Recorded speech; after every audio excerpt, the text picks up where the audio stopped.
ನಮಸ್ಕಾರ ಸ್ನೇಹಿತರೆ, ನಮ್ಮ ನಂಬಿಕೆಗೆ ಸ್ವಾಗತ ಸುಸ್ವಾಗತ. ಸ್ನೇಹಿತರೆ, ಪದ್ಮನಾಭ ದೇವಾಲಯ, ಈ ದೇವಾಲಯದ ಪೂರ್ವ ಇತಿಹಾಸದ ಬಗ್ಗೆ ಯಾರಿಗ್ ತಾನೇ ಗೊತ್ತಿಲ್ಲ. ಇಡೀ ಜಗತ್ತಿಗೆ ಈ ದೇವಾಲಯದ ಪರಿಚಯವಾಗಿದ್ದು ಇಲ್ಲಿ ದೊರಕಿದ ಅಪಾರ ಚಿನ್ನಾಭರಣಗಳಿಂದಲೇ. ಇದು ಕೇರಳದ ತಿರುವನಂತಪುರದಲ್ಲಿರುವ ಪ್ರಸಿದ್ಧ ವಿಷ್ಣು ದೇವಾಲಯ. ಈ ದೇವಾಲಯದ ಭೂಗರ್ಭದಲ್ಲಿ ಹಲವು ನಿಧಿ ಕೋಣೆಗಳಿದ್ದು ಅವುಗಳಲ್ಲಿ ಇಂದಿಗೂ ಭಯ ಹುಟ್ಟಿಸೋ, ಕುತೂಹಲ ಮೂಡಿಸೋ ಬಿ ಕೋಣೆ ಅತ್ಯಂತ ರಹಸ್ಯಮಯವಾದದ್ದು. 2011ರಲ್ಲಿ ದೇವಾಲಯದ ಹಲವು ನಿಧಿ ಕೋಣೆಗಳನ್ನ ತೆರೆಯಲಾಗಿದ್ದು ಅಪಾರ ಪ್ರಮಾಣದ ಚಿನ್ನ, ವಜ್ರಾಭರಣ ಮತ್ತು ಪುರಾತನ ವಸ್ತುಗಳು ಪತ್ತೆಯಾಗಿದ್ವು. ಆದರೆ ಬಿ ಕೋಣೆಯನ್ನ ಇಂದಿಗೂ ತೆಗೆಯುವ ಮನಸ್ಸು ಮಾಡ್ತಿಲ್ಲ ಸರ್ಕಾರ ಹಾಗೂ ದೇವಸ್ಥಾನದ ಆಡಳಿತ ಮಂಡಳಿ. ದೇವಾಲಯದ ಸಂಪ್ರದಾಯದ ಪ್ರಕಾರ ಈ ಕೋಣೆ ಅತ್ಯಂತ ಪವಿತ್ರವೆಂದು ಪರಿಗಣಿಸಲಾಗಿದೆ.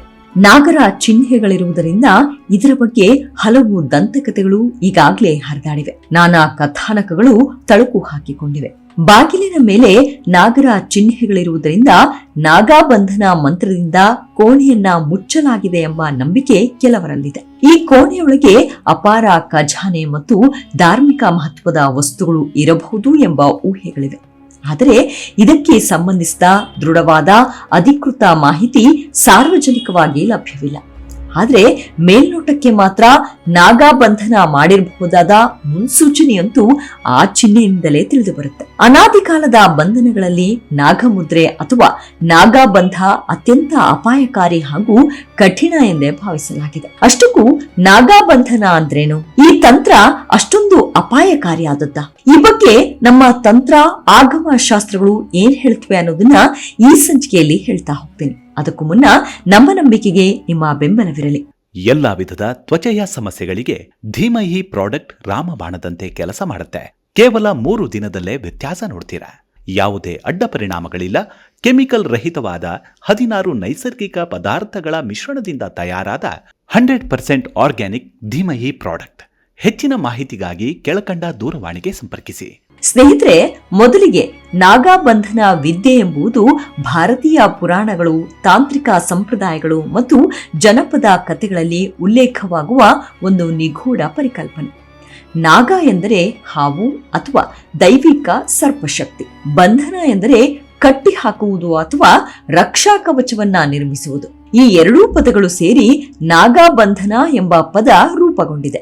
ಜನರ ನಂಬಿಕೆಗಳ ಪ್ರಕಾರ ನಾಗಾಬಂಧನವು ಅಮೂಲ್ಯ ನಿಧಿಗಳು, ದೇವಾಲಯಗಳ ರಹಸ್ಯ ಕೋಣೆಗಳು, ಗುಹೆಗಳು ಹಾಗೂ ಪವಿತ್ರ ವಸ್ತುಗಳನ್ನ ರಕ್ಷಿಸಲು ಬಳಸಲಾಗುವ ಅತೀಂದ್ರಿಯ ಶಕ್ತಿಯಾಗಿದೆ ಅಂತ ನಂಬ್ತಾರೆ. ಪುರಾಣ ಮತ್ತು ತಾಂತ್ರಿಕ ಸಂಪ್ರದಾಯಗಳ ಪ್ರಕಾರ ನಾಗಾಬಂಧನವು ಸಾಮಾನ್ಯ ಬೀಗ ಅಥವಾ ತಾಳೆಯಲ್ಲ. ಇದು ಮಂತ್ರಶಕ್ತಿ, ಯಂತ್ರಶಕ್ತಿ ಮತ್ತು ನಾಗದೇವತೆಗಳ ಅನುಗ್ರಹದಿಂದ ನಿರ್ಮಿತವಾದ ಒಂದು ಅಲೌಕಿಕ ರಕ್ಷಣಾ ವ್ಯವಸ್ಥೆ. ಪ್ರಾಚೀನ ಕಾಲದಲ್ಲಿ ರಾಜರು, ಋಷಿಗಳು ಮತ್ತು ತಾಂತ್ರಿಕರು ಅಮೂಲ್ಯ ನಿಧಿಗಳನ್ನ ಕಳ್ಳರಿಂದ ರಕ್ಷಿಸಲು ನಾಗಾಬಂಧನವನ್ನ ಸ್ಥಾಪಿಸ್ತಾ ಇದ್ರು ಎಂಬ ನಂಬಿಕೆ ಇದೆ. ಕೆಲವು ಕಥೆಗಳ ಪ್ರಕಾರ ನಾಗಾಬಂಧನ ಹಾಕಿದ ಸ್ಥಳವನ್ನ ಅನಧಿಕೃತವಾಗಿ ತೆರೆಯಲು ಯತ್ನಿಸಿದ್ರೆ ವಿಚಿತ್ರ ಘಟನೆಗಳು ಸಂಭವಿಸುತ್ತವೆ. ಉದಾಹರಣೆಗೆ, ಯಥೇಚ್ಛ ಹಾವುಗಳು ಕಾಣಿಸಿಕೊಳ್ಳುವುದು, ಭ್ರಮೆಗಳು ಉಂಟಾಗುವುದು, ದುರಂತಗಳು ನಡೆಯುವುದು, ಭೀಕರ ಘಟನೆಗಳು ಜರುಗುವುದು, ಪ್ರಾಕೃತಿಕ ವಿಕೋಪಗಳು ಸೇರಿದಂತೆ ನಾನಾ ಅನಾಹುತಗಳೇ ಸಂಭವಿಸುವುದು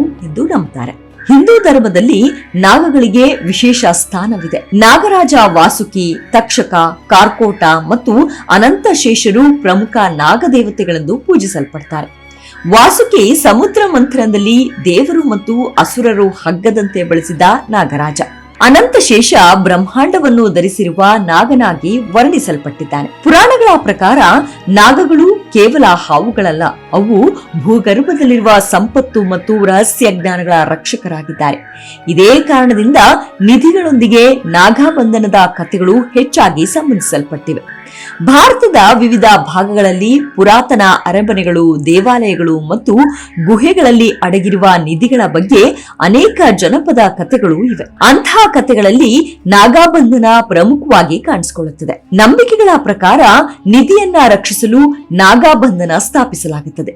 ನಿರ್ದಿಷ್ಟ ಮಂತ್ರಗಳ ಮೂಲಕ ಮಾತ್ರವೇ ಅದನ್ನ ತೆರೆಯಬಹುದು. ತಪ್ಪಾಗಿ ತೆರೆಯಲು ಪ್ರಯತ್ನಿಸಿದ್ರೆ ಅಪಾಯ ಕಟ್ಟಿಟ್ಟ ಬುತ್ತಿಯನ್ನೇ ನಂಬಲಾಗಿದೆ. ಅಂತಹ ಯೋಗ್ಯ ವ್ಯಕ್ತಿಗಳಿಗೆ ಮಾತ್ರ ರಕ್ಷಿಸಿಟ್ಟಿರುವ ನಿಧಿ ದೊರೆಯುತ್ತದೆ ಎನ್ನುವುದಿದೆ. ಆದರೆ ಈ ನಂಬಿಕೆಗಳಿಗೆ ಐತಿಹಾಸಿಕ ಅಥವಾ ವೈಜ್ಞಾನಿಕ ಸಾಕ್ಷ್ಯಗಳು ಲಭ್ಯವಿಲ್ಲ. ಇವು ಮುಖ್ಯವಾಗಿ ಜನಪದ ಸಂಪ್ರದಾಯಗಳು ಮತ್ತು ಪೌರಾಣಿಕ ಕಥೆಗಳಲ್ಲಿ ಕಂಡುಬರುತ್ತವೆ. ಕೆಲವು ತಾಂತ್ರಿಕ ಗ್ರಂಥಗಳಲ್ಲಿ ನಾಗಾಬಂಧನವನ್ನ ಒಂದು ಶಕ್ತಿಶಾಲಿ ರಕ್ಷಣಾ ವಿಧಾನವೆಂದು ವಿವರಿಸಲಾಗಿದೆ. ಮಂತ್ರ, ಯಂತ್ರ ಮತ್ತು ತಂತ್ರಗಳ ಮೂಲಕ ನಿರ್ದಿಷ್ಟ ಸ್ಥಳಕ್ಕೆ ರಕ್ಷಣಾ ವಲಯವನ್ನ ನಿರ್ಮಿಸಲಾಗುತ್ತದೆ ಎಂದು ಹೇಳಲಾಗುತ್ತದೆ. ಈ ಪ್ರಕ್ರಿಯೆಯಲ್ಲಿ ನಾಗದೇವತೆಯ ಆರಾಧನೆ, ವಿಶೇಷ ಮಂತ್ರಗಳ ಜಪ, ಯಂತ್ರಗಳ ಪ್ರತಿಷ್ಠಾಪನೆ, ಹೋಮ ಮತ್ತು ಪೂಜೆ ಇತ್ಯಾದಿಗಳನ್ನ ಉಲ್ಲೇಖಿಸಲಾಗಿದೆ. ಆದರೆ ಇಂಥ ಆಚರಣೆಗಳು ಧಾರ್ಮಿಕ ನಂಬಿಕೆಗಳ ಭಾಗವಾಗಿದ್ದು ಅವುಗಳ ಪರಿಣಾಮಗಳ ಕುರಿತು ವೈಜ್ಞಾನಿಕ ದೃಢೀಕರಣವಿಲ್ಲ.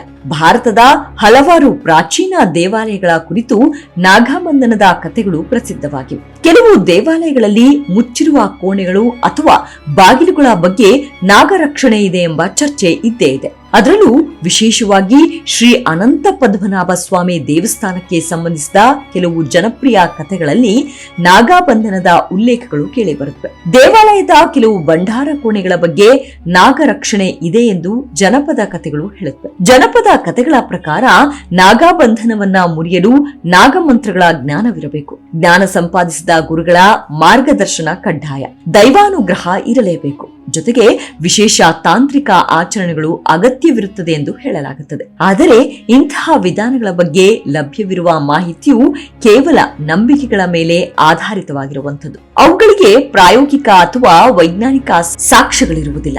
ಅನೇಕ ಸಂಶೋಧಕರು ನಾಗಬಂಧನದಂತಹ ಕಥೆಗಳನ್ನ ಮಾನವ ಮನಸ್ಸಿನ ಭಯ ಮತ್ತು ರಹಸ್ಯಗಳ ಮೇಲಿನ ಆಕರ್ಷಣೆಯೊಂದಿಗೆ ಸಂಬಂಧಿಸುತ್ತಾರೆ. ಪ್ರಾಚೀನ ಕಾಲದಲ್ಲಿ ನಿಧಿಗಳನ್ನ ರಕ್ಷಿಸಲು ಭಯ ಹುಟ್ಟಿಸುವ ಕಥೆಗಳನ್ನ ರಚಿಸಲಾಗುತ್ತಿತ್ತು. ಕಳ್ಳರನ್ನ ದೂರವಿಡಲು ದೈವಿಕ ಶಿಕ್ಷೆಯ ಕಥೆಗಳನ್ನ ಹರಡಲಾಗುತ್ತಿತ್ತು. ರಹಸ್ಯ ಸ್ಥಳಗಳ ಬಗ್ಗೆ ಜನರಲ್ಲಿ ಗೌರವ ಮತ್ತು ಭಯವನ್ನ ಉಂಟು ಮಾಡಲಾಗುತ್ತಿತ್ತು. ಇದರಿಂದ ನಾಗಬಂಧನದಂತಹ ಪರಿಕಲ್ಪನೆಗಳು ಜನಪದ ಸಂಸ್ಕೃತಿಯಲ್ಲಿ ಬಲವಾಗಿ ನೆಲೆಗೊಂಡಿರುವುದು ಎಂದು ಕೆಲವರು ಅಭಿಪ್ರಾಯ ಪಡ್ತಾರೆ. ಭಾರತದಲ್ಲಿ ನಾಗಾರಾಧನೆಗೆ ಸಾವಿರಾರು ವರ್ಷಗಳ ಇತಿಹಾಸವಿದೆ. ನಾಗಪಂಚಮಿ ಹಬ್ಬದ ಸಂದರ್ಭದಲ್ಲಿ ನಾಗದೇವತೆಗಳನ್ನ ಪೂಜಿಸಲಾಗುತ್ತದೆ.